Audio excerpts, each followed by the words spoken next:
하나님의 말씀은 구약성경 잠언서 12장 15절 말씀이 되겠습니다. 잠언서 12장 15절, 구약성경 924페이지를 찾아주시기 바랍니다. 구약성경 924페이지 잠언서 12장 15절 말씀이 되겠습니다.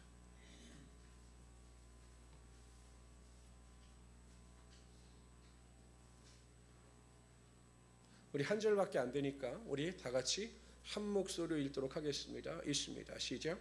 미련한 자는 자기의 행위를 바른 줄로 여기나. 아멘. 아멘.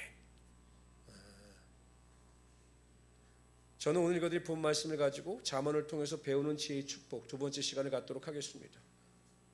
미국 외딴 시골에서 치즈를 팔던 청년이 있었습니다. 배운 것도 없고 가진 것도 없는 그런 청년이었습니다. 매일 술에 치즈를 싣고 시장에 나가서 치즈를 팔았습니다. 근데 이 청년은 매일 치즈를 팔러 나갈 때마다 하나님께 기도하는 기도의 내용이 있었습니다. 그 기도의 내용인지요. 하나님, 오늘도 좋은 사람들을 만나게 하시고 저에게 장사할 때마다 지혜를 주사 사람들의 마음을 감동시킬 수 있는 말을 할 수 있게 하여 주십시오라고 지혜를 구하며 나갔습니다.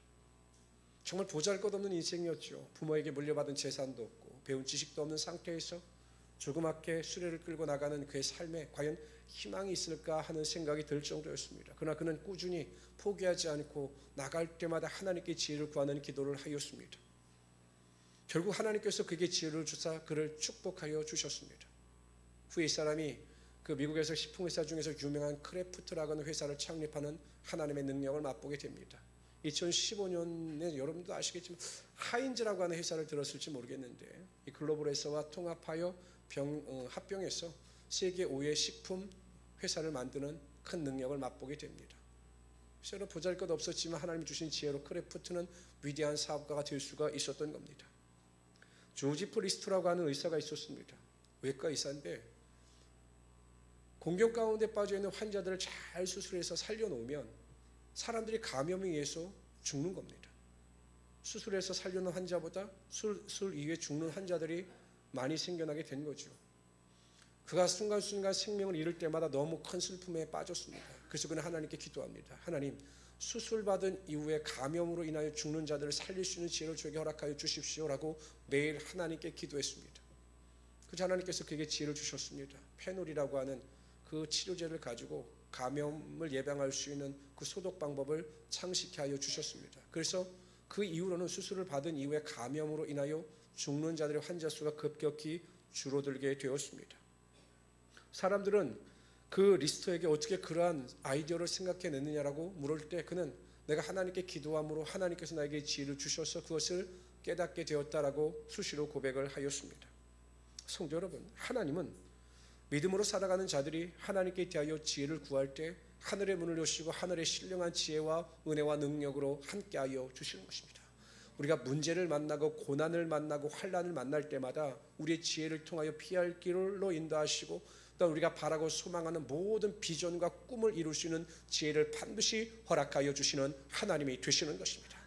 그래서 저는 지난 시간에 잠언이 말씀하시는 참된 지혜란 무엇인가? 과연 지혜로운 사람은 어떤 사람인가에 대하여 살펴보았습니다. 첫째는 하나님을 경외하는 사람이 지혜로운 사람이었습니다. 두 번째는 하나님의 말씀을 있는 그대로 수용하는 사람이 지혜로운 사람이었습니다. 세 번째로는 말의 절제를 통하여 경외에 합당한 말을 하는 사람이 지혜로운 사람이었습니다. 오늘은 그 두 번째로 잠언이 말씀하시는 참된 지혜로운 사람은 어떤 사람인가에 대하여 살펴보라 함께 은혜를 나누고자 합니다. 첫 번째로 잠언이 말씀하시는 지혜로운 사람은 다른 사람의 권면을 잘 수용하는 사람입니다. 다른 사람의 충고를 기분 나빠하지 않고 잘 받아들이는 사람이 지혜로운 사람이다 라고 잠언은 말씀하고 있습니다. 오늘 말씀 다시 한번 읽어봅시다. 잠언서 12장 15절 PPT 있습니다. 읽습니다. 시작.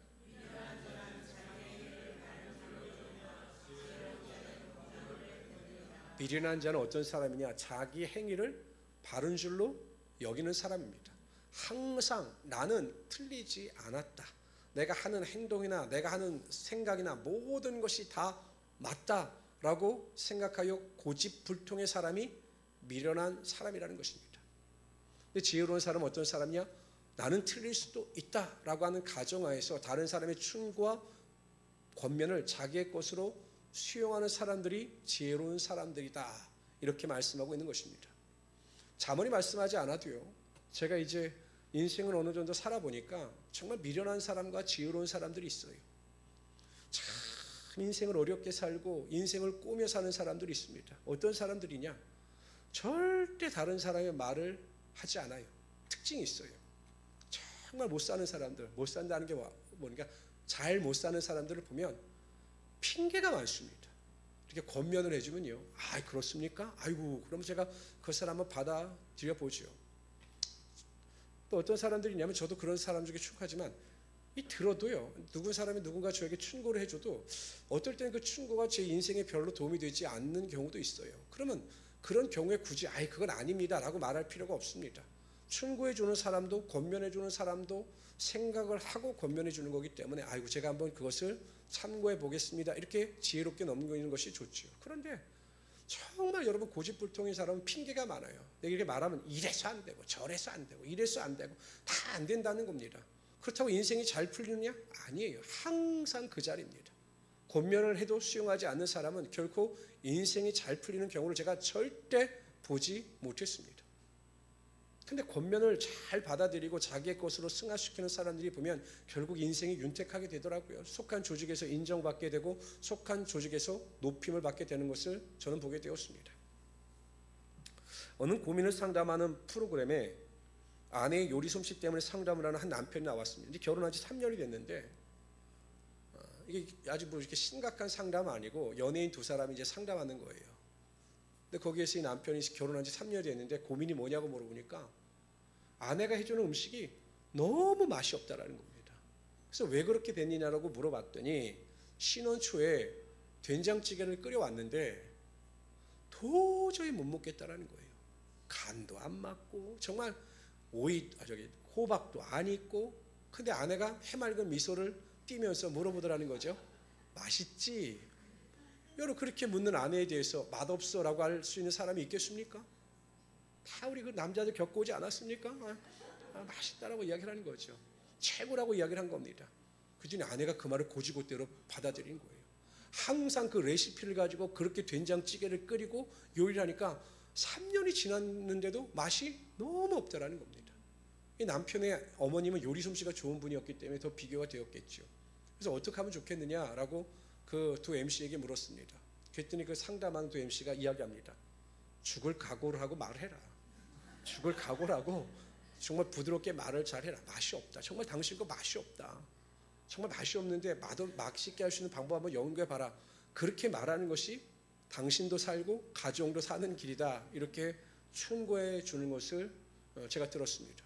만일 그 아내가 그것을 수용했다면 내가 잘못했구나 라고 수용했다면 아마 그 아내도 요리 솜씨가 일취월장할 수 있었을 겁니다. 그럼 만약에 거부한다라고 하면 남편이 불쌍하죠. 여전히 맛없는 음식을 먹어야 하니까요.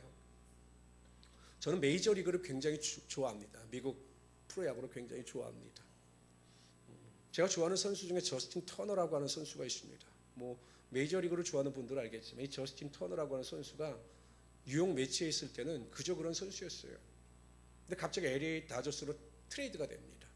제가 LA 다저스를 제일 좋아하는데, 근데 이제 이 저스틴 터너가 생각하기에도 자기가 LA 다저스로 옮겨가서도 반전을 이루지 못하면 선수 생명이 끝이 나는 겁니다. LA 다저스가 별 기대를 하지 않고 이 선수를 스카우트했습니다.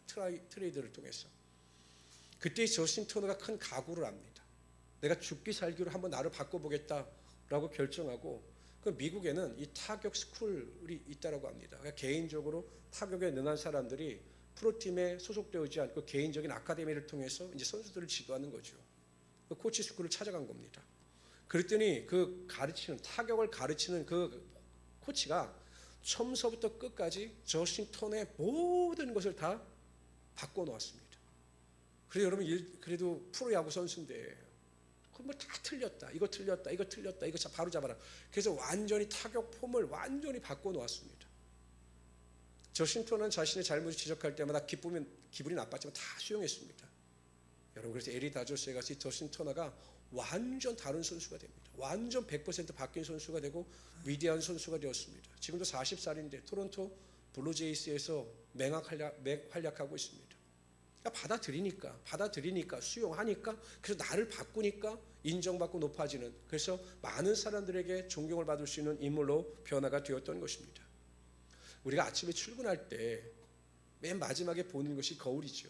우리 여성분들도 화장을 할 때 꼭 거울을 보지 않습니까? 저도 마지막에 집에서 나올 때는 꼭 거울을 보고 머리를 다듬습니다. 왜냐하면 제가 제 스스로 제 머리를 볼 수 없잖아요. 제 얼굴에 묻은 것을 알 수가 없잖아요. 그래서 꼭 거울을 봅니다. 제가 가끔 이렇게 운동을 합니다. 안양천을 운동하면, 저 안양대교 밑에 가면 수많은 노인분들이 장기를 두고 있어요. 그런데 그 장기 두는 분 옆에 꼭 훈수 두는 분이 있어요. 근데 제가 보면 훈수 두는 분이 하수예요. 근데 하수가, 상수가, 장기 두는 분이 상수인데 장기 두는 분이 보지 못하는 수를 보더라고요. 그러니까 이게 하수가 이게 옆에서 훈수를 두면 자기가 둘 때는 안 보이던 길이 다 보이는 거죠. 그래서 막 싸움이 나기도 하고 막 엉망이 되기도 합니다. 제가 가끔 설교를 하거나 어떠한 문구를 만들 때 저희 집사람에게 마지막 좀 오타를 봐달라고 부탁을 합니다. 근데 신기하죠. 제가 그렇게 발견하지 못하던 오타를 아내는 발견합니다. 그러니까 내가 보지 못하는 것을 다른 사람이 보고 그것을 수정해 주는 겁니다. 우리가 다른 사람이 나에게 대해서 어떤 권면이나 충고를 할 때 그것을 수용하면 나의 실수나 잘못을 보완할 수 있는 좋은 기회가 될 수가 있는 것입니다.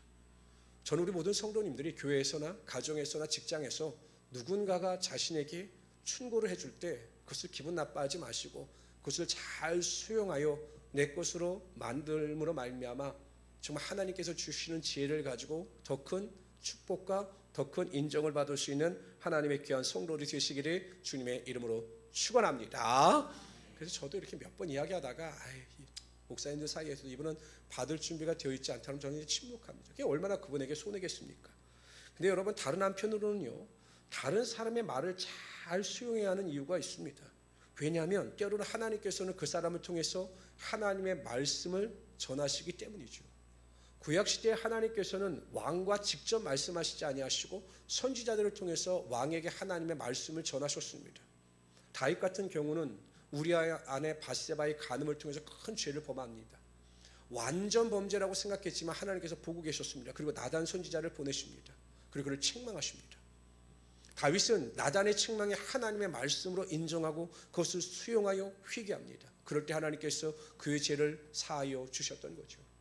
지금 이 시대도 하나님께서는 다양한 방법으로 다양한 뜻으로 하나님의 뜻을 우리에게 알려주시고 하나님의 음성을 우리에게 들려주시기를 원하시는 하나님이 되시는 것입니다. 제일 중요한 것은 성경이죠. 성경 안에는 온갖 하나님의 뜻이 다 포함되어져 있습니다. 그래서 우리가 성경을 읽고 묵상하여 성경 안에 쓰면 자연스럽게 우리가 하나님의 뜻을 분별하며 살아갈 수 있게 됩니다. 근데 또 디테일한 것은 또 없습니다. 예를 들어 우리가 누구와 결혼할까? 이거 어떻게 알 수가 있겠습니까? 여러분들 결혼 생활에 만족하십니까? 만족하십니까? 다시 태어나도 지금의 아내와 남편과 다시 결혼하겠습니까? 침묵은 부정입니다. 침묵은 부정이에요. 아니 근데 여러분, 성경에 나와 있으면 얼마나 좋아요. 너는 박장로 셋째 딸과 결혼해라. 이게 하나님의 뜻이죠. 이게 나와 있으면 얼마나 좋겠습니까? 사업을 할 때도 하나님께서 구체적인 계획과 방법을 알려주시고 직장을 선택할 때도 하나님께서 성경을 통해서 자세히 알려주신다면 우리가 얼마나 시행착오를 덜 겪겠습니까? 그런데 성경에는 자세한 디테일한 하나님의 뜻이나 내용이 개인 사람마다 가르쳐 주시지 않습니다. 이때 하나님의 음성과 하나님의 뜻이 중요한 것입니다. 다양한 방법으로 하나님이 말씀하셔요. 이래서 여기는 훈련과 결단이 필요한 것입니다. 근데 하나님 때로는 사람을 통해서 하나님의 뜻을 알려주시기도 합니다. 제가 처음에 이 교회 개척에 대한 하나님의 그 푸시를 받고 갈등했습니다. 갈등한 이유가 무엇이냐면 저는 그때 전주에서 목회를 행복하게 하고 있었거든요. 안정됐고 또 나름대로 부족하지 않게 사례비를 받고 있었고 모든 게 안정이 됐는데 굳이 내가 이 안정된 것을 포기하고 다시 불안정한 미래를 선택해야 한다? 이게 도저히 용기가 나지 않는 겁니다. 개척을 하는 순간 이게 정말 먹고 사는 문제도 해결이 안 되고 모든 것이 불안하죠. 그러니 안정된 것을 포기하고 불안한 것을 선택한다? 이게 참 쉽지 않은 결정이었습니다. 그것도 안양에다 개척한다? 야, 이건 그 당시 여러분 개척하면 100점 100패였습니다. 그 당시에는 개척하는 분위기가 아니었거든요. 지금도 여러분 그때 당시에 개척한 모든 교회들이 다 미자립으로 일어나지 못했습니다. 다 힘이 들었습니다. 그 제가 어떻게 결단합니까? 하나님의 음성을 듣고 분명히 개척해야 하는 것을 아는데, 근데 개척할 용기가 안 나는 거예요. 뜻은 아는데. 근데 하루는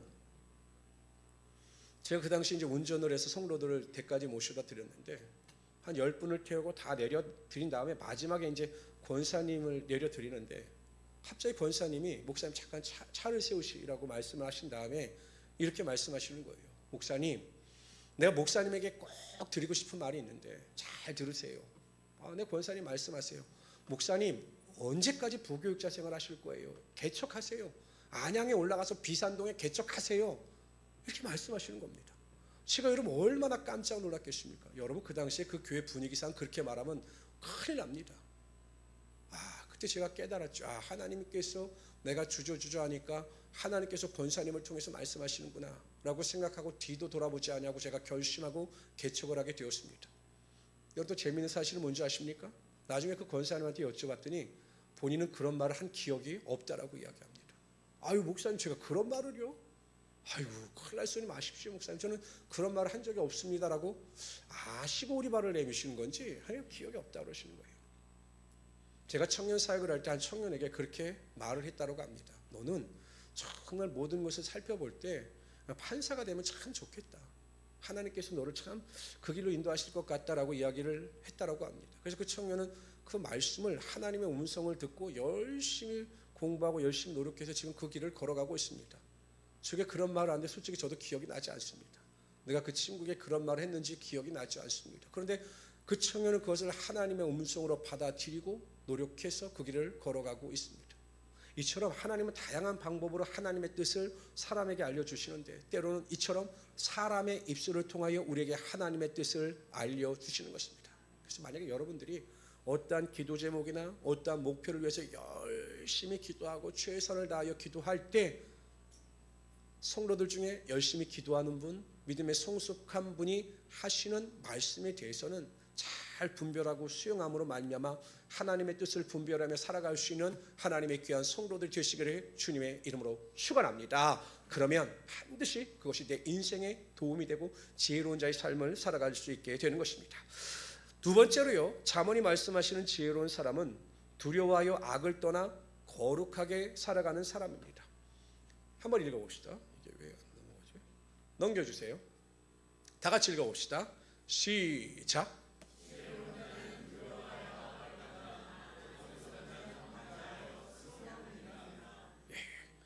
지혜로운 자는 두려워하여 악을 떠납니다. 그러나 어리석은 자는 방자하여 스스로 죄악 가운데 거한다라는 것입니다. 여러분, 거룩한 사람이 지혜로운 사람이다. 이게 언뜻 납득하기는 쉽지 않습니다. 왜 지혜로운 사람이 악을 멀리하고 거룩하게 살아가는 사람인가? 그 이유에 대해서 제가 설명을 드리도록 하겠습니다. 악을 떠나 거룩하게 살아가는 자들이 지혜로운 이유는 첫 번째, 하나님께서 거룩한 자들의 거룩함을 기억하시고 그들을 반드시 높여주시기 때문입니다. 하나님은 거룩한 자들, 말과 생각과 행동이 거룩한 자들을 기억하시고 반드시 그들을 높여주시는 것입니다. 바벨론한 느부갓네살 왕이 환관장 아스브나스를 통해서 명령을 내립니다. 그러니까 이스라엘 포로 중에서, 잡혀온 포로들 중에서 주전 605년 여호야긴 왕 때 1차 침입을 통하여 포로들을 잡아왔는데, 그 포로들 중에서 왕족이나 귀족 출신 중에 용모가 단정하고 지혜와 지식이 뛰어나여 학문에 능통한 자들을 뽑으라고 이야기를 했습니다. 그리고 그들에게 그 바벨론의 학문과 언어를 가르친 뒤에 왕궁에서 사용할 프로젝트를 세웠습니다. 그래서 인재들을 모집하기 시작합니다. 그때 선출된 사람이 누구냐면 다니엘과 사드락과 메삭과 아벳느고입니다. 영광이죠. 포로로 잡혀와서 희망도 기대도 없고 꿈도 비전이 없던 그들에게 왕궁에서 일할 수 있는 절호의 기회가 주어지게 된 것입니다. 그런데 문제가 발생합니다. 반드시 왕은 그 선택된 자들을 귀히 여기기 때문에 왕과 같이 똑같이 그들에게 식사를 제공하라. 어떻게 보면 특별하게 혜택을 베푼 겁니다. 근데 그게 괴로운 일이었습니다. 왜냐하면 그 당시에 왕의 진미는 우상에게 드려진 제물로 만들어지는 경우가 많았기 때문입니다. 아무리 왕의 진미라 할지라도 하나님께서 금하신 우상에게 드려진 제물의 음식을 먹는다라고 하는 것이 그들의 마음 속에 크게 부담이 되었습니다. 그래서 다니엘서 1장 8절에 보면 이렇게 기록되어집니다. 다니엘은 뜻을 정하여 왕의 음식과 그가 마시는 포도주로 자기를 더럽히지 아니하리라 하고 자기를 더럽히지 아니하도록 환관장에게 구하니.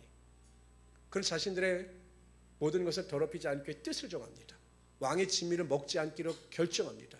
그리고 환관장에게 은혜를 구하죠. 물과 최소만을 먹을 수 있도록 우리에게 기회를 달라고 이야기합니다. 그러자 하나님께서 환관장 아스부나스의 마음을 주장하여 주사 그들이 그것을 허락하셨고 그들이 물과 채소만을 먹을 때 왕의 진미를 먹었던 자들보다 더 건강케 되는 하나님의 축복이 임하게 되었습니다. 그리고 후에 어떤 일이 벌어집니까? 이들이 하나님 앞에서 거룩하게 살고자 결단하고 거룩하게 살아갈 때 하나님께서 바벨론 느부갓네살 왕의 손에서 구원하여 주셨습니다. 금신상 앞에 절하지 않을 때 풀 가운데 그들을 건져내 주시고 이전보다 그들을 더 높여 주셨습니다. 다니엘이 사자굴에 들어갔을 때 그 사자굴에서 다니엘을 보호하여 주시고 이전보다 그를 더 높여주시는 하나님의 축복의 능력이 임하게 하여 주셨던 것입니다. 하나님은 하나님이 거룩하니 너희도 거룩할지라고 말씀하십니다. 우리의 거룩함이 하나님을 위한 것이 아니라 우리를 위한 것임을 강력하게 말씀하고 있는 것입니다. 노아 시대와 똑같죠. 노아 시대는 사람들이 생각하는 것보다 악하다라고 말씀하고 있습니다. 이 시대가 그렇습니다. 어린아이에서부터 어른에 이르기까지 그 악함의 생각과 말과 행동이 금할 것이 전혀 없습니다. 우리는 이 악한 시대 가운데 세상에 물들지 아니하고 믿음을 지켜 믿음 안에서 하나님의 영광을 구하며 살아갈 수 있어야 하는 것입니다. 제가 보면 요즘에 목회자는 목회자대로 타락하고 장로는 장로대로 타락하고 안수집사는 안수집사대로 타락합니다. 이것이 교회인지 세상이 전혀 모를 정도로 교회 안에 세속화가 들어와 교회가 타락하는 가운데 빠져 있습니다. 정신을 차려야 합니다. 거룩해야 합니다. 이것이 지혜이고 하나님 거룩한 자들에게 하나님의 놀라운 은혜와 능력을 반드시 부어주실 것입니다. 두 번째, 거룩한 자가 왜 지혜 있는 자인가? 하나님께서 거룩한 자들의 기도 가운데 반드시 크게 응답하여 주시기 때문입니다. 이사야서 1장 15절에 보면 너희가 손을 펼 때, 손을 편다는 것은 손을 들고 간절히 기도하는 것을 의미하는 것입니다. 너희가 손을 펼 때 내가 내 눈을 너희에게서 가리우는 겁니다. 하나님은 손을 들고 기도하는 것을 보지 않으신다라는 것입니다. 너희가 많이 기도할지라도 내가 듣지 아니하리니 이는 너희 손에 피가 가득함이라. 죄가 가득함으로 말미암아 너희가 아무리 간절한 마음을 가지고 기도한다 할지라도 나는 너희 기도 가운데 응답하지 않겠다라고 하나님께서 말씀하시는 거죠. 우리가 죄를 회개하고 돌이켜 거룩한 자가 되지 아니하면 하나님은 아무리 금식하고 믿음으로 기도한다 할지라도 그 기도 가운데 응답하시지 않습니다. 그러나 우리가 죄를 고백하고 회개하여 거룩한 마음을 가지고 나아갈 때 하나님께서 우리의 기도 가운데 반드시 응답하시는 하나님이 되시는 것입니다. 구하는 것이나 생각하는 것이나 모든 것보다 넘치도록 우리의 삶의 기도의 능력이 나타나게 하여 주실 것입니다. 야고보서 5장 16절에 이렇게 말씀하십니다. 그러므로 너희 죄를 서로 고백하며 병을 낫기를 위하여 서로 기도하라. 의인의 간구는 역사하는 힘이 큽니다. 의인의 간구, 거룩한 자의 간구는 역사하는 힘이 큽니다. 거룩한 자의 기도 가운데 반드시 응답하여 주심을 믿으시기를 바랍니다. 항상 거룩함 가운데 간절히 기도하심으로 말미암아 하나님의 큰 기도 응답을 체험하며 살아갈 수 있는 하나님의 귀한 성도들이 되시기를 주님의 이름으로 축원합니다. 세 번째로요, 잠언이 말씀하시는 지혜로운 사람은 자신의 분노를 억제할 줄 아는 사람입니다. 즉 온유한 사람입니다. 한번 읽어봅시다. 다 같이 읽읍시다. 시작.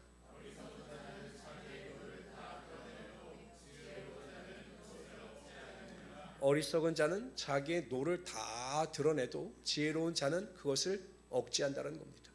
그러니까 여러분, 어리석은 자가 어떤 사람입니까? 감정대로 분노를 표출하면서 살아가는 자가 어리석은 자입니다. 그러나 지혜로운 자는 자신의 감정을 억제하고 분노를 억제하고 온유함 가운데 살아가는 자가 지혜로운 사람이라는 것입니다. 제가 얼마 전에 목회자 세미나를 참석을 했는데 거기서 데이터 분석을 하시는 분이 이야기를 하시더라고요. 목회자가 어떠한 행동을 했을 때 성도들이 가장 충격을 받고 교회를 떠나가는 줄 아십니까? 라고 저희들에게 물어봤습니다. 그러니까 대부분의 목회자들은 이제 목회자의 잘못된 불륜, 물질 관계 이런 건 줄 알았어요. 그게 아마 교회 파괴의 가장 큰 원인이겠다라고 생각을 했습니다. 그런데 그 강의하시는 분이 아니다라는 거예요. 성도들이 가장 충격을 받고 상처를 받고 교회를 떠나갈 때는 언제냐? 목회자가 혈기를 부릴 때라는 거예요. 목회자가 화를 낼 때 성도들이 가장 충격을 받고 상처를 받고 교회를 떠나가는 경우가 많다라는 말씀을 하셨습니다. 좀 충격적이었죠. 근데 한편으로는 저는 저 선배 목사님의 그 경우를 통해서 그럴 수도 있겠다. 목회자로서 분노하고 화를 내는 것이 좀 문제가 될 수 있겠다라고 하는 것을 제가 좀 알았습니다. 저 선배 목사님 한 분이 저쪽 경기도 쪽에서 목회를 잘 하셨어요. 개척하셔갖고 교회도 어느 정도 부흥하고 뭐 어느 정도 교회도 자립도 하고 목회를 잘 하셨습니다. 근데 여기 교회가 문제가 뭐냐? 회의가 많아요. 회의. 저는 별로 회의를 좋아하지 않습니다. 잘 되는 조직을 보면 회의가 그렇게 많지 않아요. 회의가 많은 거예요. 근데 회의 때마다 세상 말로 이 목사님 말대로 깐죽거리는 서리 집사가 있는 거예요. 모든 성도들이 찬송하는데 혼자 이게 되겠습니까? 목사님 이거 잘못된 겁니다. 우리 김 집사 그렇게 말하면 안 되는 거죠. 그래서 항상 회의 분위기를 망치고 또 교회 분위기를 망치는 서리 집사가 있었던 거죠. 그러면 목사님이 잘 결단해서 회의를 없앴으면 되는데 하루는 회의 도중에 그 서리 집사님이 또 태클을 건 겁니다. 목사님이 폭발하셨습니다.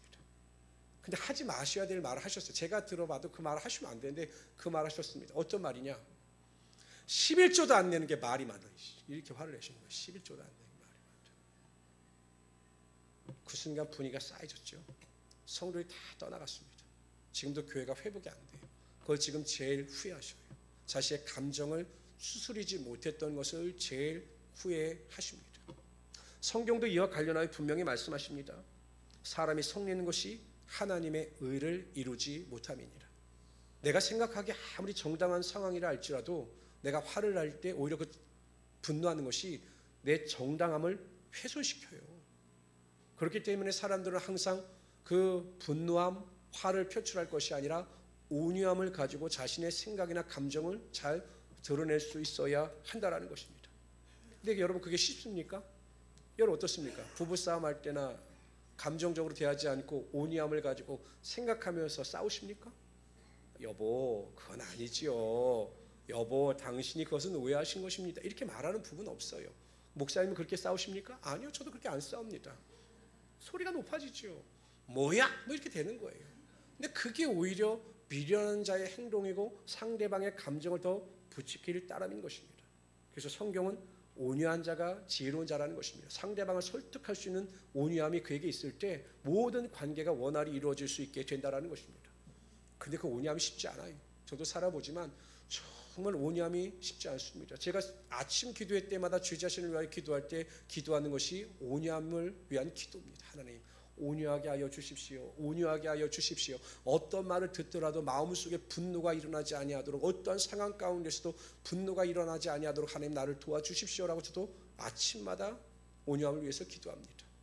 근데 성경에 보면 하나님께서 우리가 온유함을 가지고 살아갈 수 있는 방법에 대해서 말씀해 주셨습니다.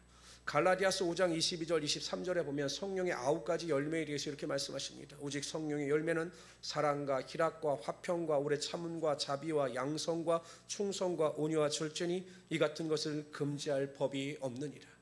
우리가 성령 충만할 때, 그래서 성령께서 우리의 마음과 생각을 주장하실 때 우리가 감정적인 사람이 아니라 온유한 사람으로 모든 분노를 절제하고 억제하면서 살아갈 수 있게 되는 것입니다. 저는 우리 모든 성도님들이 온유한 자들이 되시기를 바랍니다. 항상 온유한 표정과 온유한 말과 온유한 행동을 통해서 모든 사람들이 좋아할 수 있는 귀한 성도들이 되시기를 바랍니다. 제가 이번에 우리 교단의 부흥사협의회 모임이 있어서 처음으로 제가 참석을 했습니다. 저는 이제 그런 모임에 가지 않다가 꼭 한번 와달라고 해서 이제 갔죠. 그러니까 저만 빼놓고 한 20분의 성분들은 목사님들은 자기들이 다 잘하는 거예요. 나만 그냥 뻘쭘한 상태죠. 그러니까 내가 누가 같이 밥을 먹어야 될지 누가 같이 말을 해야 될지 참 어색한 상황입니다. 근데 그때 항상 온화한 표정을 가지고 저에게 온화한 말을 해주는 목사님이 참 편하더라고요. 그래서 제가 그분에게 가서 같이 이야기도 하고 같이 어울릴 수가 있었습니다. 그러니까 사람은 마음의 빗장의 문을 열게 하는 것은 사람의 온유함입니다. 여러분의 표정이 온유하고 말이 온유하고 행동이 온유하면 다른 사람들의 마음을 무장해제할 수 있는 은혜가 여러분들 가운데 반드시 임하게 되는 것입니다. 성령 충만을 통해서 온유한 자들이 되시기를 주님의 이름으로 축원합니다.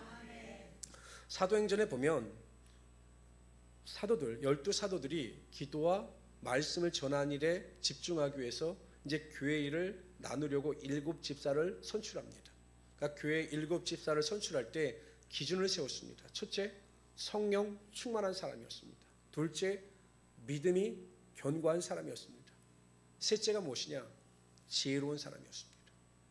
우리가 믿음과 성령은 이해가 되지만 교회도 초대교회 일꾼을 세울 때 지혜로운 사람을 세우는 것을 기준으로 삼았던 거죠. 왜 그러냐? 지혜가 없으면 조직을 잘 이끌어갈 수 없기 때문에, 지혜가 없으면 모든 사람들을 다 화합하게 만들 수가 없기 때문에 7집사의 기준 중에 하나가 지혜였던 것입니다. 지금도 하나님께서는 구하는 자들에게 하늘의 문을 여시고 신령한 지혜와 은혜와 능력을 통해서 우리가 모든 일을 잘할 수 있게도 하시고 모든 일 우리의 마음의 소원을 이루게 하시는 하나님의 능력이 나타나게 하여 주십니다. 야고보서 1장 5절에 보면 너희 중에 누구든지 지혜가 부족하거든 모든 사람에게 후히 주시고 꾸짖지 아니하시는 하나님께 구하라 그리하면 주시리라. 지금도 지혜를 구할 수 있는 우리 성도들이 되시기를 바랍니다. 사업을 하시는 분들은 사업의 지혜를 구하세요. 하나님 사업에 대한 지혜를 주십니다. 직장 생활을 잘하기를 원하시는 분들은 직장 생활 가운데 내가 속한 그 소속하는 곳에서 모든 사랑 관계, 모든 일을 잘할 수 있는 하나님의 지혜를 구하시기를 바랍니다. 그럼 하나님께서 지혜를 부어주셔서 그 조직 내에서 인정받게 하여 주시고 하나님의 높여주심이 나타나게 하여 주시는 거죠. 자녀도 마찬가지입니다. 자녀를 잘 양육하기 위해서는 그 부모로서, 남편, 아버지로서, 어머니로서 하나님이 주시는 지혜가 있어야 하는 것입니다. 그럴 때 자녀들을 잘 양육할 수 있게 되는 것이고 하나님의 뜻대로 바른 길을 잘 걸어갈 수 있게 하여 주시는 것입니다. 우리 권사님들은요, 하나님 저에게 건강에 대한 지혜를 허락하여 주십시오. 건강하게 오랫동안 제가 하나님 나라 일을 감당할 수 있는 지혜를 주십시오 라고 기도하시면 건강하게 잘 살아갈 수 있는 지혜를 허락하여 주시는 것입니다. 그래서 우리 모든 성도님들은 잠언이 말씀하시는 지혜를 통해서 지금보다 더 풍성한 은혜를 체험하시고 하나님께 인정받으며 살아갈 수 있는 하나님의 귀한 성도들이 되시기를 주님의 이름으로 축원합니다. 저는 2주에 걸쳐서 잠언이 말씀하시는 참된 지혜에 대해서 살펴보았습니다. 과연 지혜로운 사람은 어떤 사람일까? 세상의 기준처럼 많이 배우고 또 높은 학식과 지혜를 소유한 사람이 아닙니다. 잠언이 말씀하시는 지혜는 분명히 하나님과 관계되어진 지혜인 것입니다. 이것을 위로부터 부어주시는 하나님의 지혜라고 평할 수 있게 되는 것입니다. 여러분들은 항상 하나님을 경외하는 자들이 되시기를 바랍니다. 하나님을 경외한다는 것은 매일 매 순간마다 하나님을 의식하면서 살아가는 것입니다. 말을 할 때도 행동을 할 때도 다른 사람의 모든 관계 속에서 하나님은 살아계시다, 하나님은 지금도 나를 지켜보고 계신다라고 하는 그 하나님을 의식하는 코람데오의 믿음을 가지고 살아가야 하는 것입니다. 이것이 지혜로운 사람인 것입니다. 두 번째, 하나님의 말씀을 받아들이고 그 말씀에 순종하며 살아가는 자가 지혜로운 사람입니다. 말의 지혜를 믿고 경우에 합당한 말을 할 수 있도록 하나님께 지혜를 구하고 경우에 합당한 말을 하면서 살아가는 자가 지혜로운 사람인 것입니다. 다른 사람의 권면을 잘 수용하고 그 충고를 받아들여서 그 발전된 인생을 살아가는 사람이 지혜로운 사람인 것입니다. 악을 떠나 거룩하게 살아가는 자가 하나님께서 기뻐하시는 지혜로운 자가 되는 것입니다. 분노한 자가 아니라 온유한 자가 하나님의 참된 지혜로운 자가 되는 것입니다. 저는 우리 모든 성도님들이 이 6가지 지혜를 여러분의 삶의 기준으로 삼아서 항상 하나님께서 기뻐하시는 그 지혜자의 길을 걸어갈 수 있는 귀한 성도들이 되시기를 주님의 이름으로 축원합니다.